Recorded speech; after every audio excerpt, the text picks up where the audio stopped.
Some sad news to report now. Kelly Clarkson's ex-husband, Brandon Blackstock, has died. This morning, fans are sending love and condolences to singer Kelly Clarkson after the death of her ex-husband and former manager, Brandon Blackstock. A talent manager who was previously married to Kelly Clarkson and the father of her 2 kids has died. He was 48 years old. I'm good. Everything's fine. Kelly revealed on Wednesday the reason behind her break was because Brandon was sick. News of Brandon's death comes less than a day after Kelly announced she's rescheduling upcoming dates for her Vegas residency show. Kelly Clarkson's emotional tribute to her ex-husband, Brandon Blackstock, came after a sudden Vegas pause, and it opened the door to a story of private struggle, quiet goodbyes, and a mother's hardest choice. What happened behind the silence? How did a complicated past shift in a single week? And what does this mean for Kelly's next chapter? Let's start at the moment everything changed. One paragraph, one pause. And suddenly, Kelly Clarkson's timeline felt heavier than a tour cancellation ever could. On August 6th, she told fans she was postponing her August studio sessions in Las Vegas to be fully present for her kids, adding that their father had been ill over the past year. The wording was gentle, but the subtext wasn't. It was the kind of message that doesn't chase headlines. It asks for grace. Fans read between the lines immediately. Kelly rarely leans on personal reasons unless the moment truly demands it. And the care in her phrasing, no drama, no details, signaled a crisis happening off stage. Within a day, the news would confirm what her restraint had already implied. Brandon Blackstock was gone at 48 after a private fight with cancer. The post wasn't a teaser. It was a mother clearing space for her children before the world learned why. If you followed Kelly for any length of time, you know her honesty is steady, not loud. That night, it became a lifeline. No press tour, no clarifying thread, just a deliberate step back so 2 kids could have their mom when they needed her most. But that quiet message was only the surface of a much longer, hidden battle, one the family chose to keep away from cameras for years. And that wasn't the whole story. For years, the hardest chapter of Brandon Blackstock's life unfolded where headlines couldn't reach. What the family later confirmed was simple and sober. He'd been fighting cancer for a long time, and they chose privacy over play-by-play. No diagnosis breakdowns, no treatment rumors to feed, just a small circle, 2 young kids, and a promise to keep the noise outside the door. Kelly mirrored that silence. She didn't post cryptic breadcrumbs or invite speculation. She kept working, kept parenting, and only hit pause when the decision stopped being optional. That restraint wasn't distance, it was protection. It meant doctors could be doctors, their children could be children, and grief wouldn't have to perform for an audience. The timeline tells the rest. One day before the news, she asked for grace and cleared August to be fully present. The next, the reason behind the pause was undeniable. In an era where everything is measured by what's shared, the choice not to share became its own kind of statement. Not everything belongs to the internet, especially not this. And yet that private fight raised a public question. What did co-parenting look like when the stakes were this high? And how did Kelly show up when it mattered most? That answer lived in the quiet things she did next. When the spotlight burns hottest, good parents dim it. That's exactly what Kelly did. The Vegas dates were shelved, not for drama, but to make room for 2 kids who suddenly needed every ounce of calm their mom could give. No press tour, no running commentary, just routines that matter when everything else feels fragile. Quiet breakfasts, school day normal, a phone on silent so little voices don't have to compete with the world. Divorce didn't erase the family they built. It just changed the shape of it. In moments like this, labels fall away. What's left is a promise to keep life steady for River and Remy. Kelly's public silence wasn't distance.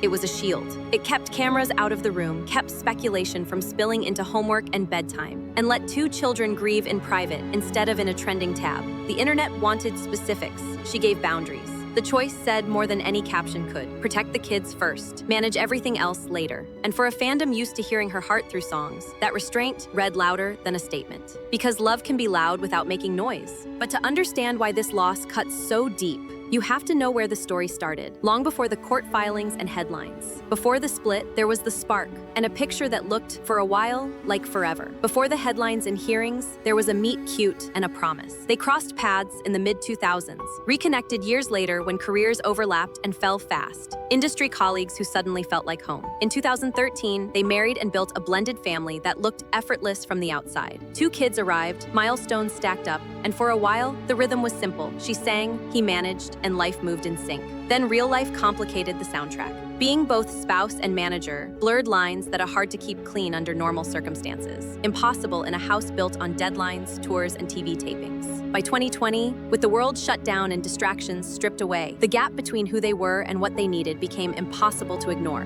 She filed for divorce that June. The choice stunned fans, but inside the family, it was a line drawn for peace. not a shot fired for drama. The legal process that followed was long, public, and painfully detailed, but the essentials are straightforward. They unraveled a marriage and a business at the same time, settled on custody, and finalized everything in 2022. What remained was co-parenting. 2 kids who needed steadiness and an artist determined to rebuild without bitterness. That context matters now, because it explains why the reaction to Brandon's passing wasn't loud or performative. It was quiet, rooted in history and centered on their children. And it set the stage for a shift no one expected, how a polarized narrative softened overnight when the tributes began. When love and business live under the same roof, the breakup doesn't end at the front door. After the split, they weren't just untangling a marriage, they were unwinding a working relationship. He had managed parts of her career. She was the artist at the center of it. That meant contracts, commissions, and calendars all had to be sorted, line by line. The headlines fixated on dollars, support payments, who kept the Montana ranch, what counted as fair after years of shared work and shared life. Lawyers did what lawyers do. Court orders came and went, and the story that once felt romantic turned into filings and footnotes. It wasn't flashy, it was exhausting. Eventually, the commission dispute that grabbed so much attention landed on a ruling, and then moved toward a settlement that closed the book rather than lighting another match. No victory lap, just finish it and move forward. Through it, Kelly kept the same stance. Be present for the kids, keep the career steady, and avoid turning every motion into a monologue.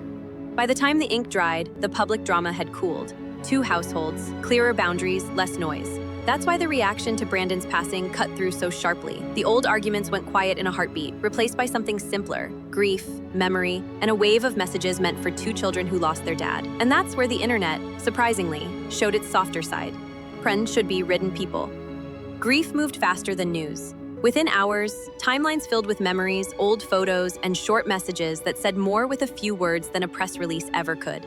Family led the tone, simple, steady, grateful. Friends from the industry followed with quiet nods to the man they knew offstage. And then came the fans, flooding comment sections with something rare online: gentleness. What struck people wasn't volume, it was alignment. No gossip, no picking at the past, just a chorus of "we're with you," directed at 2 kids who didn't ask for a spotlight and a mother doing everything she could to dim it. Threads that once argued over court filings turned into digital condolence books. Even the most opinionated corners of the internet seemed to agree on one thing: this moment required softness.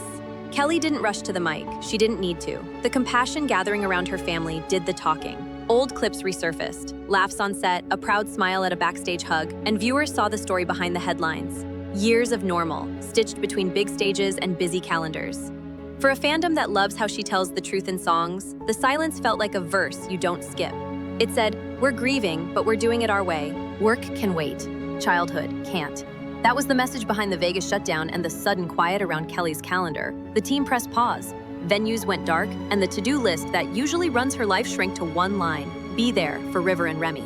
No cryptic teases, no stay tuned, just room to breathe while a family reset the rhythm of their days. Kelly's built a career on showing up: albums, tours, a daytime show, the whole engine. But she's always been clear about the order of her values, and this week proved it again. The brand didn't speak for her, the metrics didn't move her. The decision landed where it had to: give the kids stability first, return to the stage later. Fans got it. The comments turned from questions about tickets to a simpler ask: take your time. If you know her history, you know what usually comes next. When life hits hard, she doesn't sprint to the spotlight. She writes until the noise makes sense. That doesn't mean a tribute is guaranteed or even imminent. It means the art will come, if and when it's ready, on her terms, at her pace, and with 2 little co-executive producers in mind. And that leads to the question everyone's whispering, even if they won't tag her in it.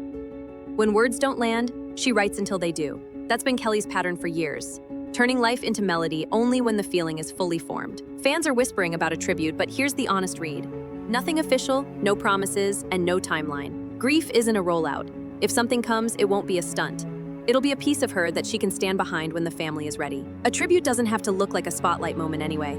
It could be a single line that cuts deeper than a speech, a quiet performance slipped into a set, or a lyric that only the day ones recognize the first time they hear it. It might even stay private, shared with 2 kids at a piano long before the rest of us ever catch an echo. That's not hedging.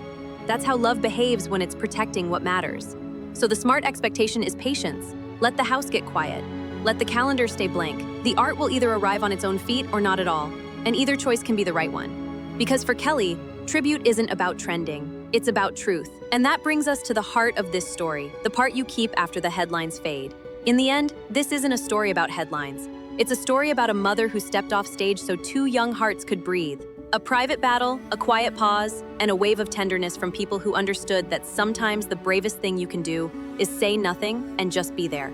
The past between Kelly and Brandon was complicated, but love doesn't vanish just because roles change. It shifts, it shows up in boundaries, in canceled plans, in the resolve to keep childhood steady when everything else tilts. If a tribute arrives, it'll come the way her best songs always do. Honest, unforced, and right on time for the only audience that matters first. So maybe the takeaway is simple. Grief can be silent, but care is loud. Hold space for the unseen chapters. Check on the people who keep moving when their world has stopped. And as the noise fades, remember why this resonated at all. Not because it was dramatic, but because it was deeply human.